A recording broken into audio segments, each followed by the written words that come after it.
Kadang-kadang kita sibuk dengan pekerjaan yang terlalu padat, kita lupa kalau ada ibadah. Kita lupa kalau kita ada pelayanan. Kita lupa kalau kita punya tanggung jawab.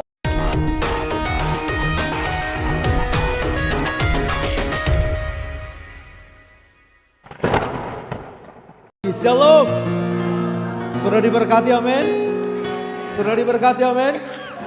Sama-sama dengan saya bilang, saya orang yang paling disayang Tuhan. 1, 2, 3 ya. Amin. Sekali lagi, saya orang yang paling disayang Tuhan. Amin, saudara. Saudara disayang Tuhan, amin. Puji Tuhan. Bapak Ibu Saudara, kalau kita tiba dalam sebuah perenungan, sebenarnya nggak ada alasan untuk kita berkata saya lebih daripada yang lain. Atau saya jabatannya begini, saya punya ini, punya itu. Kenapa saudara? Karena waktu saudara dan saya lahir, kita nggak bawa apa-apa. Betul ya? Dan waktu saudara dan saya nanti meninggal, kita juga nggak bawa apa-apa. Betul ya? Amin saudara? Artinya saudara, tidak ada yang kita banggakan. Dan kalau hari ini saudara bisa dapat sesuatu, itu adalah anugerah daripada Tuhan, amin. Itu adalah kepercayaan, itu adalah kebaikan Tuhan.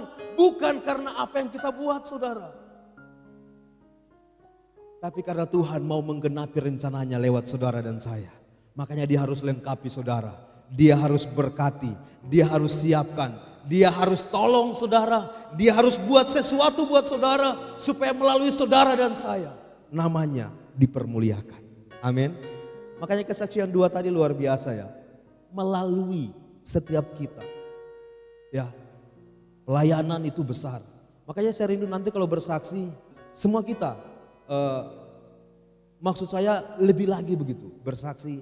Jarang kan ada orang bersaksi, puji Tuhan, saya bersyukur saudara, kebaikan Tuhan saya dipilih ketua kolom. Jarang ya. Jarang ya. Saya bersyukur sama Tuhan.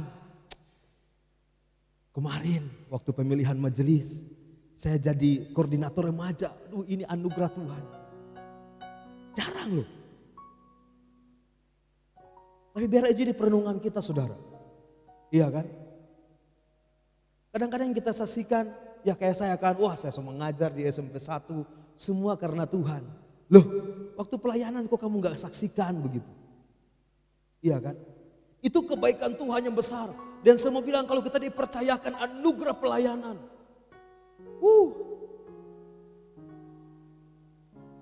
Saudara mungkin hari ini itu biasa. Pengurus kolom, menari, iya kan? Worship leader. Tapi satu waktu saudara akan bangga. Waktu Yesus datang sebagai raja di atas segala raja dan semua lidah mengaku lutut bertelut, maka saudara akan ingat pelayanan itu dan saudara akan berkata, yes Tuhan, terima kasih. Aku dipercayakan melayani raja di atas segala raja. Amin. Amin saudara. Saya juga senang kalau disuruh ke Jakarta. Senang saudara. Apalagi ditanggung DP ongkos. Woi, nanti foto di Monas. Padahal di Banggai juga ada Monas. Panas maksudnya ya. Monas Kolibu. Makanya ayo kita bersyukur saudara. Buat setiap anugerah Tuhan yang besar. Yang Tuhan percayakan. Kadang-kadang orang anggap sepele sebuah pelayanan. Tapi itu, makanya saya bilang satu waktu saudara akan bersyukur. Saya juga dulu gak pernah minta atau gak pernah bergumul jadi gembala, gak pernah. Cuman lalu saya waktu lihat Pak Pendeta Matius di mimbar dengan toga, saya cuma bilang, Tuhan saya pengen jadi pendeta kelas 6 SD. Pendeta bukan gembala loh, pendeta. Tapi Tuhan percayakan pendeta dan gembala. Wah luar biasa ya Tuhan ya. Itu waktu kelas 6 SD. Nah proses itu akan membuat kita mengerti saudara. Makanya kakak Epen doanya adalah Tuhan kirim ke tempat yang butuh saya. Tuhan kirim ke tempat yang butuh saya. Saya ingat waktu saya selesai kuliah itu doa saya. Tuhan kirim ke tempat yang butuh saya. Tuhan taruh di Bogor, Tuhan taruh di Bandung, ya kan, di Cianjur, Tuhan bawa juga ke Kupang. Memang pas saya datang, memang pas butuh saya. Dan terakhir kemarin di SMP 1, pas memang tidak guru agama. Tuhan bawa saya di situ. Iya kan? Memang semua tempat yang butuh. Nah saudara, hari ini kita akan sama-sama dikuatkan dengan kebenaran firman Tuhan. Kita siapkan hati kita, saya minta waktunya sekitar 40 menit ya. Temanya ini,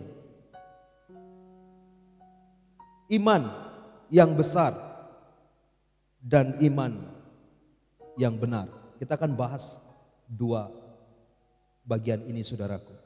Oke, kita mulai baca sama-sama dalam hitungan yang ketiga. 1, 2, 3, ya. Kemudian murid-murid Yesus datang dan ketika mereka sendirian dengan dia, bertanyalah mereka, mengapa kami tidak dapat mengusir setan itu? Ia berkata kepada mereka, karena kamu kurang percaya. Sebab aku berkata kepadamu sesungguhnya, sekiranya kamu mempunyai iman sebesar biji sesawi saja, kamu dapat berkata kepada gunung ini, pindah dari tempat ini ke sana. Maka gunung ini akan pindah dan takkan ada yang mustahil bagimu. Saudara, iman yang besar dan iman yang benar. Kalau misalnya saya kasih pilihan nih, dari dua question ini, pernyataan ini, kira-kira Bapak Ibu mau pilih yang mana? Iman yang besar atau iman yang benar? Iman yang benar. Menyontek ya? Iya kan? Lebih bagus kalau orang punya dua-dua saudara. Iman yang besar, iman yang benar. Iya kan? Tapi kalau harus memilih, lebih baik iman yang benar. Kalau harus memilih. Karena Alkitab bilang begini saudaraku, ada beberapa contoh iman yang besar, ya kan? Iman perwira. Saudara kalau baca di Matius 8 ayat 10 itu jelas. Tuhan bilang iman sebesar ini aku gak temukan di bangsa Israel. Kenapa? Karena perwira ini saudaraku, Yesus tawarkan dirinya untuk datang ke rumahnya. Tapi perwira ini bilang, Tuhan aku gak layak terima engkau. Kalau boleh perkatakan satu kata saja, maka hambaku di rumah akan sembuh. Hari ini kan orang pengen lomba-lomba, kalau ada pendeta yang dari Jakarta datang, orang pengen orang yang ditumpangkan tangan kan. Iya kan? Tapi seorang perwira ini, saudara, dibilang Yesus gak usah datang. Kalau Yesus tiba-tiba datang ke Pakasua, kira-kira siapa yang mau terima di rumahnya? Semua kalau boleh. DP pintu, dia sudah tidak pasang pintu, dia bongkar. Supaya Yesus tak usah lagi singgah-singgah di pintu, baketok, buka, langsung masuk dalam rumah. Tapi saudara, iman yang besar adalah iman yang benar-benar sama ini. Makanya Tuhan bilang gak ada kutemukan di bangsa Israel loh. Bangsa pilihan, gak ada iman yang kayak perwira ini. Perwira ini bukan orang Israel. Imannya besar. Yesus gak usah datang, cukup bicara saja sampai hamba sembuh. Wah, imam besar minta sama Yesus supaya dia datang di rumahnya dan letakkan tangan sama anaknya. Anaknya sembuh. Tapi dia tidak. Itu imam besar, iman yang besar. Nah, contoh iman yang selanjutnya, iman perempuan Kanaan. Ini juga bukan orang Israel, saudaraku. Apa kasusnya dia? Waktu dia bilang sama Tuhan, anak Daud, anak Daud, kasihanilah aku. Ya kan? Kemudian Tuhan bilang begini, tidak baik roti itu yang diberikan sama anak, diberikan sama anjing, kira-kira ya begitu ya kalimatnya. Tapi perempuan ini bilang begini, Tuhan, anjing ini makan dari remah-remah yang jatuh dari meja tuannya. Bayangkan, Tuhan bilang iman ini juga aku gak jumpai di orang Israel. Besar imannya saudara. Nah ini akan kita lihat. Iman ini luar biasa. Dia tahu berkat itu bukan untuk dia. Tetapi dia percaya walaupun berkat itu bukan untuk dia, tapi ada anugerah yang bisa diberikan buat dia. Berkat itu kayak orang makan roti kan, makan roti. Biasa kan ada yang terjatuh. Itu perempuan bilang, yang jatuh itu buat saya. Memang itu roti bukan buat saya, tapi yang jatuh itu bisa jadi anugerah buat saya. Imannya besar. Tuhan puji dia, saudaraku. Tapi kita akan lihat pertanyaannya. Kemana semua orang yang mengalami mujizat waktu Yesus mati di kayu salib? Kemana? Orang tadi yang punya iman besar, orang tadi yang berkata, anak Daud sembuhkan aku, yang lumpuh berjalan, buta bisa melihat, bahkan yang mati dibangkitkan, yang kerasukan itu bisa diusir roh jahatnya. Tapi waktu Yesus mati di kayu salib, saudaraku, waktu Yesus menghadapi masa-masa sulit dalam hidupnya, pertanyaannya, di mana orang-orang yang tadi mengalami mujizat? Gak ada. Tidak ada yang di dekat salib. Hanya satu yang ada, saudaraku. Penulis kitab Yohanes.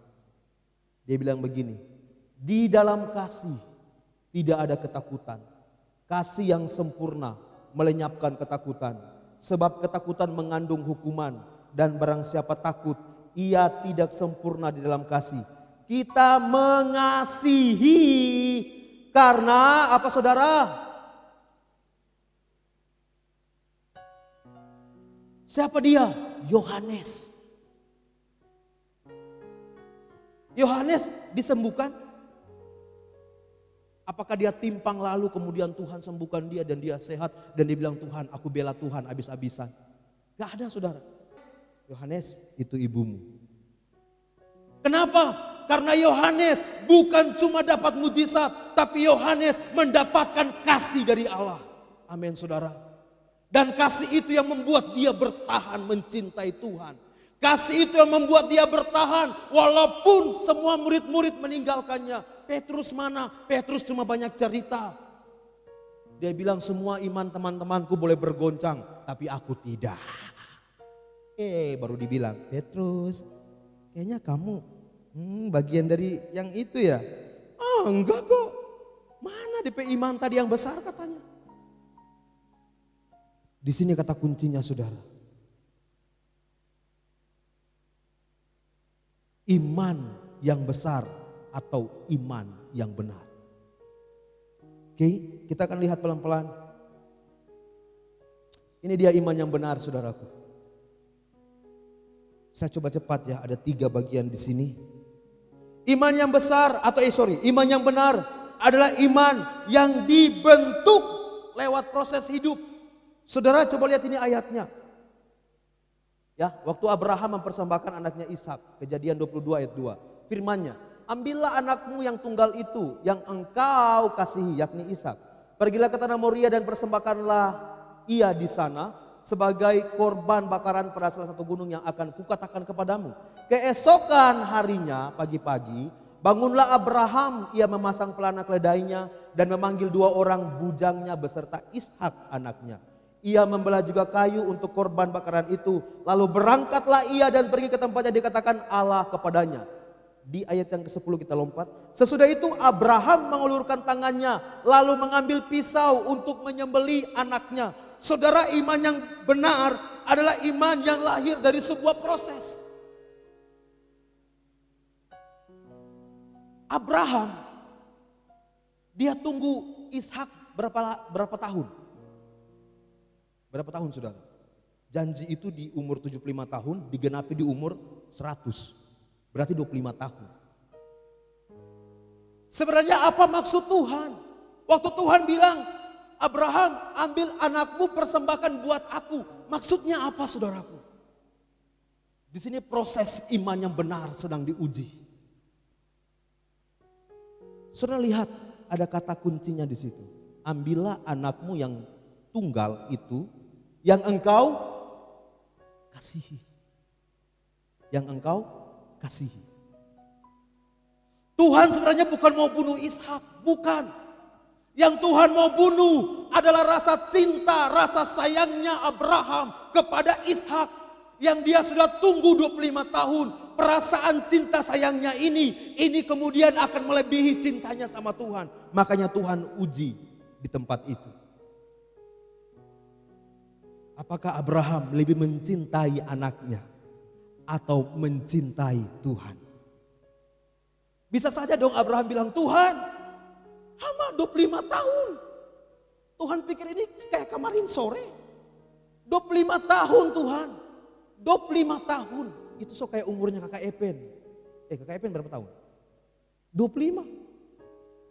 Kong, saya tunggu 25 tahun. Tiba-tiba Tuhan bilang, ambek pak dia, kong bunuh, sembeli. Saudara, ada banyak macam bisa Abraham protes. Tetapi iman yang benar itu lahir dari sebuah proses hidup yang besar, saudaraku. Dia tidak akan disebut sebagai bapak seorang beriman kalau waktu itu dia berkata sama Tuhan, Tuhan aku gak mau kasih anakku. Tidak akan. Tapi waktu dia bilang, yes Tuhan aku bawa anakku. Artinya apa? Tuhan tahu bahwa cintanya Abraham kepada Ishak tidak sebanding dengan cintanya Abraham kepada Tuhan.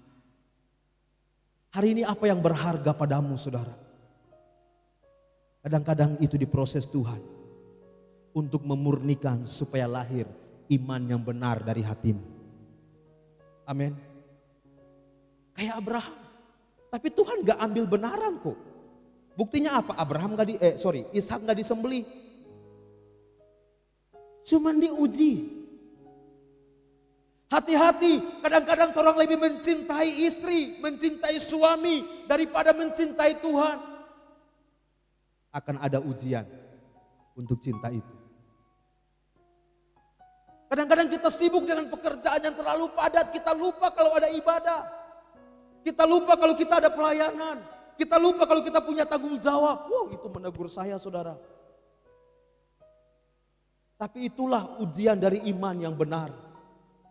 Ada enggak kita mencintai Tuhan atau mencintai pelayanan?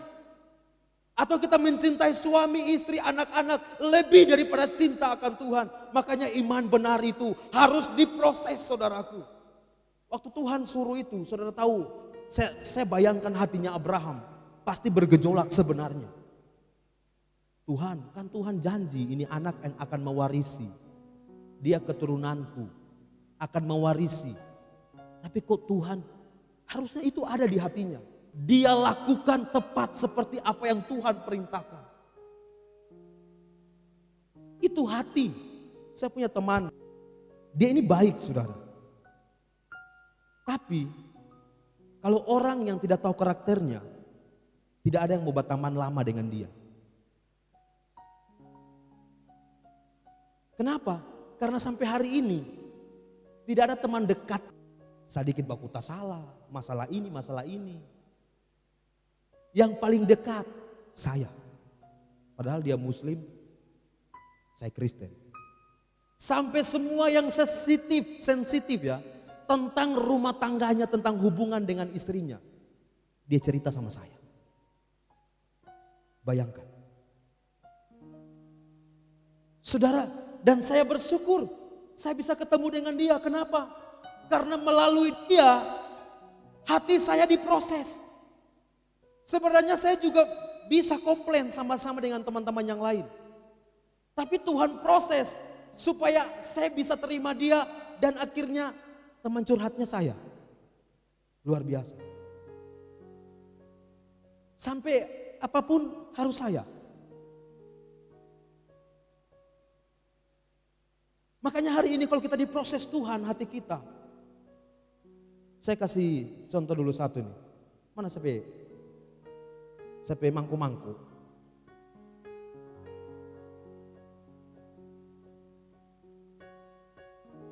Kenapa? Karena ini yang paling penting saudaraku. Iman yang benar adalah iman yang lahir dari sebuah proses.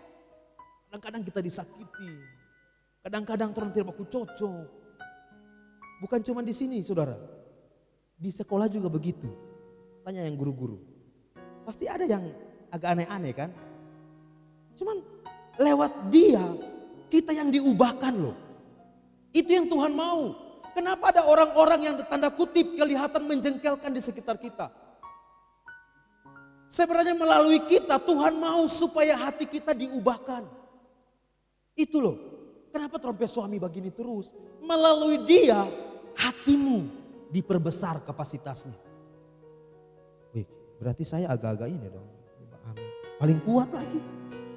Terus mau selesai khotbah ini. Oke, di Pegara mana? Iya. Dan di Pesendo. Dengan bawa itu Indomie saja kemarin.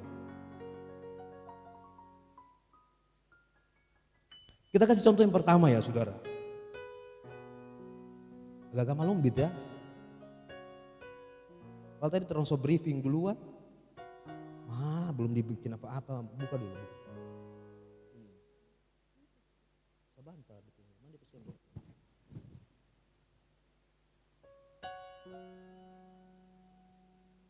Oke.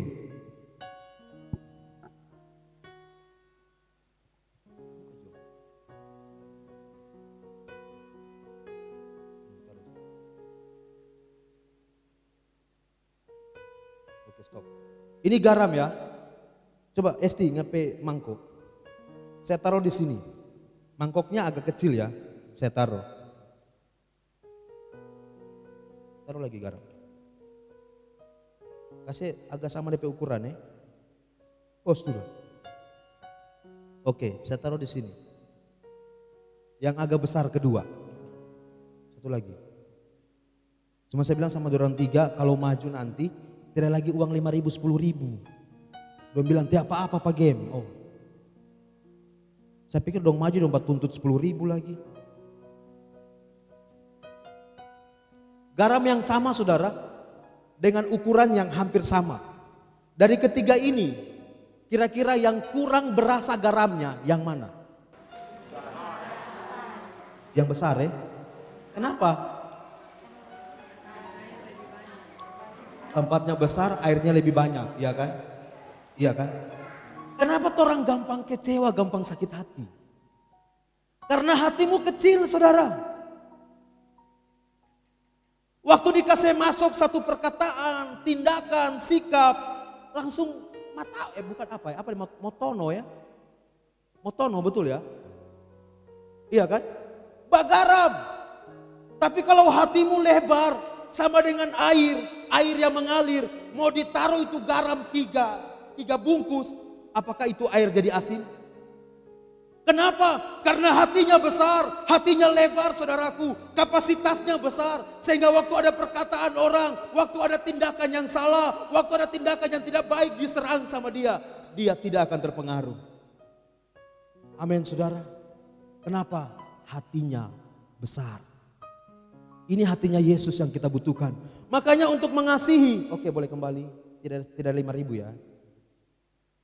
Makanya untuk mengasihi, Yohanes bilang, aku mengasihi karena aku telah dikasihi. Itu kata kuncinya saudara.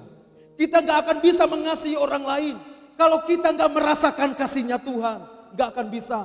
Kita gak akan bisa mengampuni kalau kita gak rasakan pengampunan Tuhan. Gak akan bisa saudara. Tapi orang yang bisa mengasihi, orang yang bisa mengampuni, karena dia sudah merasakan kasih dan cintanya Tuhan. Kenapa? Saya sudah pernah sampaikan, waktu kita disuruh tulis, kemarin saya mengajar agama, saya suruh anak-anak tulis. Deskripsikan dirimu, apa yang baik, apa yang buruk dalam satu lembar. Saudara, yang baik cuman ada yang 2, ada yang 3. Tapi yang buruk ada yang 8, ada yang 9. Saya tahu itu masih kurang. Saudaraku, yang buruk ini sampai 20. Waktu kita datang sama Tuhan, Tuhan bilang aku ampuni. Itu kasihnya Tuhan. Nah saudara kita, teman kita baru 1 kali bikin salah. Orang sudah bisa maafkan. Simple. Karena tadi hatinya masih belum hatinya Tuhan. Kalau saudara ingat, hama sampai kesalahan ada 12 Tuhan. Tapi Tuhan engkau ampuni, engkau lupakan jadi 0. Saya terima kasih-Mu. Maka teman saya yang menyakiti hatiku, aku menyakiti engkau 12 kali. teman saya menyakitiku 1 kali, maka kasih yang aku terima ini akan mengalir kepada yang satu ini. Yang kedua, saudara. Yang kedua, ucapan syukur. Iman yang benar dibentuk lewat ucapan syukur. Matius 4 ayat 19. Lalu disuruhnya orang banyak itu duduk di rumput. Dan setelah diambilnya 5 roti dan 2 ikan itu, Yesus menghadap ke langit dan mengucap berkat.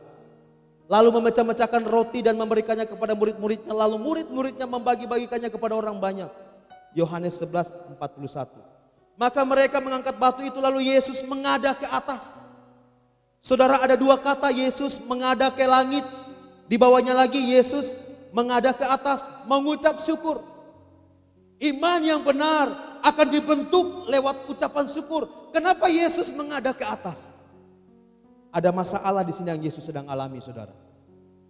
Orang 5.000 banyak.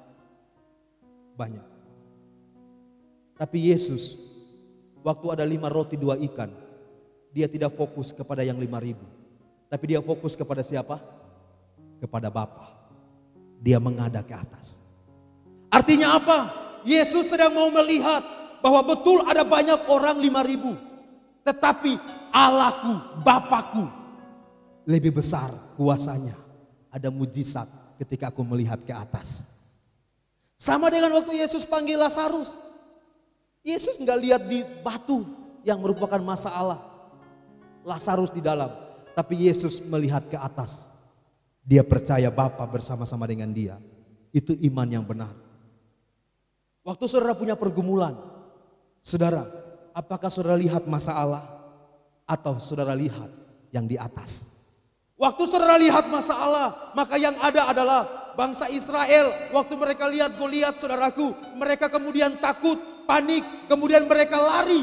Kenapa? Karena mereka lihat Goliat.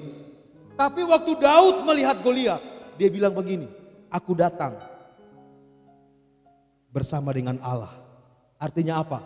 Daud melihat Allah lebih besar daripada Goliat. Orang Israel melihat Goliat lebih besar sehingga mereka takut. Tapi Daud, dia lihat Allah lebih besar daripada Goliat. Sehingga walaupun cuma kata pel, Goliat berangkat. Iya kan? Kenapa? Karena bukan masalah kata pelnya. Daud datang bersama dengan Allah. Itu yang paling penting.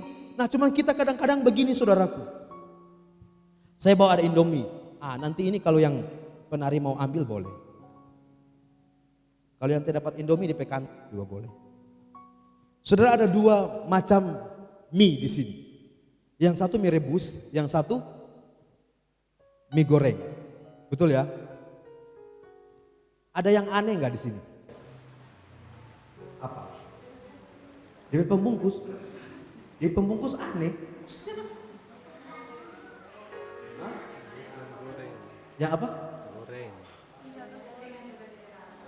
Dia perasa. Goreng. Oke, katanya dia perasa. Sayang anehnya adalah Goreng. mie gorengnya. Saya mau tanya, waktu dia dimasak, dia di apa? Kenapa dia bernama mie goreng? Hah? Saudara coba, kalau orang yang pertama lihat mie goreng, oke, dia siapkan air, dia siapkan minyak. Dia buka, dia taruh. DP jadi apa? Kering. Karena nggak sesuai sebenarnya. Kadang-kadang orang tuntut Tuhan ikut maunya kita dengan caranya kita. Betul ya? Orang berdoa ini kelihatan orang berdoa, tapi di dalam doanya kita atur Tuhan supaya jawab orang berdoa seperti orang berdoa begitu. Iya kan? Padahal sebenarnya ini namanya saja mie goreng.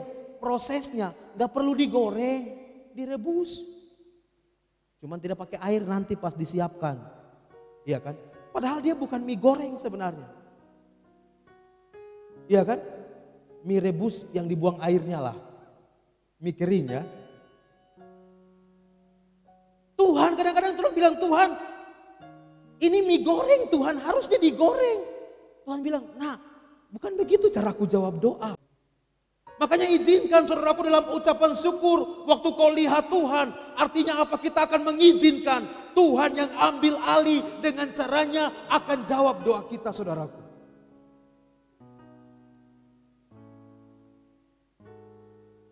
Saya kasih kenapa mati. Kakak ini coba next.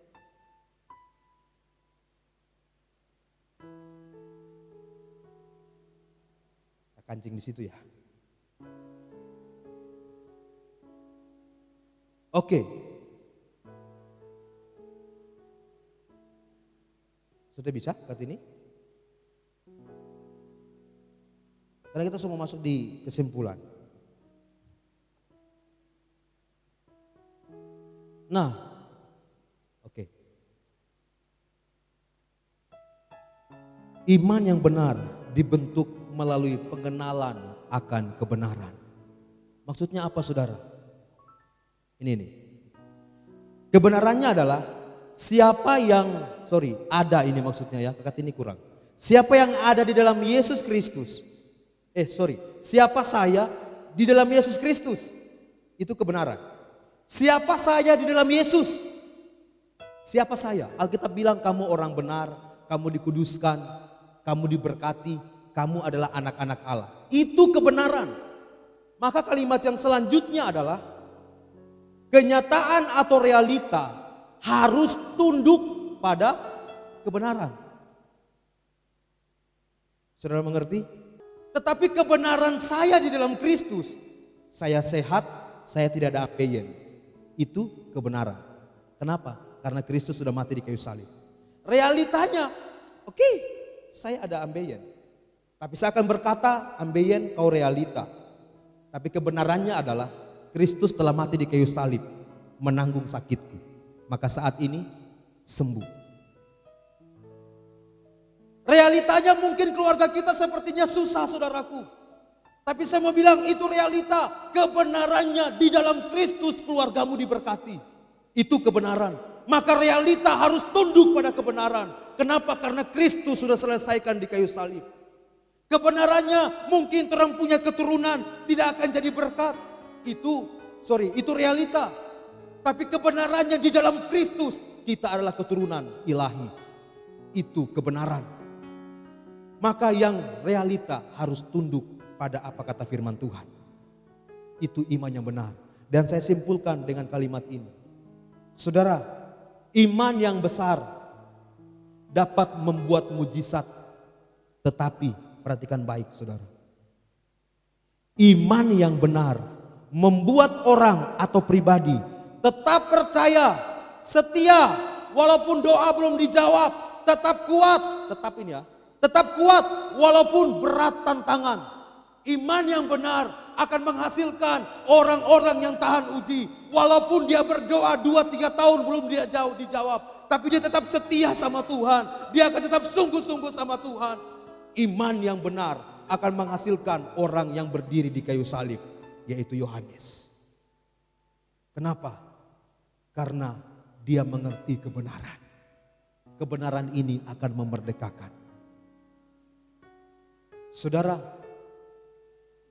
kadang-kadang orang menggantikan Tuhan dengan berkatnya. Kita pegang berkat dan berkat ini kita taruh di hati. Padahal bukan seperti itu. Saudara lihat kapan Daud jatuh. Kapan Daud jatuh? Waktu dia jadi raja. Waktu dia punya kuasa. Waktu dia punya power. Dia berkata, Uria perang. Mati Uria. Dia ambil Betseba. Kapan? Waktu dia punya berkat. Saat berkat digantikan jadi posisinya harusnya Tuhan. Berkat itu kita pegang melebihi Tuhan. Maka saya mau bilang akan ada kegagalan. Tapi waktu Tuhan yang prioritas, mungkin kelihatannya kita sepertinya tidak diberkati. Tapi saudara tidak akan pernah tinggalkan Tuhan. Kenapa? Tuhan ada bersama dengan kita. Dan kalau Tuhan ada bersama dengan kita, hari ini mungkin kau lagi punya pergumulan, tapi itu hanyalah sebuah proses. Amin. untuk melahirkan hati yang lebih besar. Maka bersyukurlah. Saya kemudian baru mengerti kenapa Tuhan bilang dikuasai oleh roh. Minta maaf, ini minta maaf. Kenapa orang bawa gini? Kenapa? Dikuasai oleh alkohol, minuman. Betul ya? Sehingga kita begini-begini juga karena itu dikuasai dan orang nggak sadar. Walaupun ada juga yang masih setengah-setengah sadar. Sampai tidak sadar, tak tidur, pas tak bangun dia keliling tai sapi semua. Karena dong tidur di tempat tai sapi, orang ikat sapi. Kenapa bisa terjadi? Karena dikuasai oleh yang tadi.